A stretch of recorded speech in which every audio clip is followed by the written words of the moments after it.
Narrator, urgent tone. Imagine trusting a new classmate with your prized possessions, only for him to ruin every single one of them while mocking you behind your back. That's exactly what happened to me in the 90s. But instead of staying quiet, I planned one of the most humiliating revenges that completely turned his world upside down. Narrator, conversational but firm. If you've ever been betrayed by someone who pretended to be your friend, then you're going to love this story. Hit that like button, subscribe, and stick around. Because the payback in this tale, it's legendary. Back in the 90s, being a PC gamer wasn't easy. Forget Steam. Forget instant downloads. If you wanted new games, you either paid ridiculous money to import them or prayed some local store randomly carried a copy. Me and my best friend had a system. We'd buy games from abroad, swap them, carefully make backup copies, and guard them like treasure. The Settlers, Doom 2, Monkey Island. These weren't just games. They were our entire world. And then came him, the new kid in class. Conflict escalation. The antagonist appears. At first, he seemed like a gold mine. His uncle supposedly had stacks of games we had never even seen. He offered to trade. We were cautious, but we thought, why not? That was our first mistake. We handed over our pristine originals. What we got back? Corrupted floppy disks. Missing copy protection. Half the time, the games didn't even load. Weeks passed. Months, even. And while we had nothing to show for our generosity, he was sitting on a mountain of our collection. Some of them returned scratched, dented, and ruined. Every time I looked at my shelf, thinner and thinner, I felt a knot in my stomach. The injustice, the disrespect. But that wasn't all. This kid didn't just scam us. He mocked me for being a fan of Queen. Freddie Mercury had recently passed away, and AIDS campaigns were everywhere. I admired Freddie, his courage, his music. And yet, this kid would sneer, why do you even listen to that gay singer? It wasn't just theft anymore. It was humiliation. The breaking point. One day, sitting with my friend, I said, enough. We're done letting him get away with this. We weren't strong enough to fight him physically. But mentally? Oh, we had weapons he didn't. We had something he didn't. A computer, a printer, and a wicked imagination. That's when the idea hit.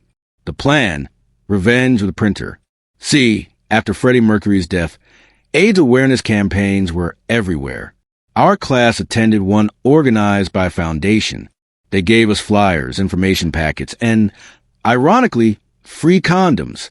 Now, our friend came from a hyper-conservative Catholic family. His mother was strict, his father stern. In their world, even talking about sex was taboo. And the one thing that terrified him more than anything else? Being accused of being gay. So we made it happen. On our home printer, we forged a letter. It looked completely official, with the foundation's logo scanned and placed right at the top. The letter was addressed directly to him, thanking him for opening up about his struggles, reassuring him that it's okay to be homosexual, and encouraging him to practice safe sex at all times. We packed the envelope with every flyer we had, and, of course, those condoms. Then we mailed it not to him, but to Mr. Last Name, his father, the execution. The waiting was the hardest part. Days dragged. I remember checking with my friend every morning. Heard anything yet? And then it happened. He didn't show up to school for 2 days. When he returned, he was pale, quiet, humiliated. Whispers swirled around him. His mother had apparently cried for hours, convinced her son was gay. His father had screamed. He was grounded for weeks. And the best part? He actually believed it. For a while, he thought the foundation itself had outed him. The shame, the suspicion at home. It was everything he'd thrown at me, mockery, cruelty, turned back on him 100 times stronger. The fallout. Eventually, he figured out we might have had something to do with it. We weren't subtle. We asked too many innocent questions, tried to confirm whether it worked. He confronted us, demanding answers. And finally, when we admitted the truth, he exploded. His parents were furious, dragging us into the principal's office for a very awkward conversation. But you know what? Even sitting there, being scolded by adults, I felt it. That quiet, burning satisfaction. For once, justice had been served. Because while our games were gone, while we never get those originals back, the memory of his red face, his parents' outrage, his fall from smug arrogance to utter shame, that was priceless. Narrator slows down, dramatic emphasis. In the end, he never dared cross us again. He couldn't, because we hadn't just beaten him in a trade. We'd beaten him where it hurt the most. Inside his own home, in the eyes of the parents he feared disappointing. That was our victory. Narrator, thoughtful tone.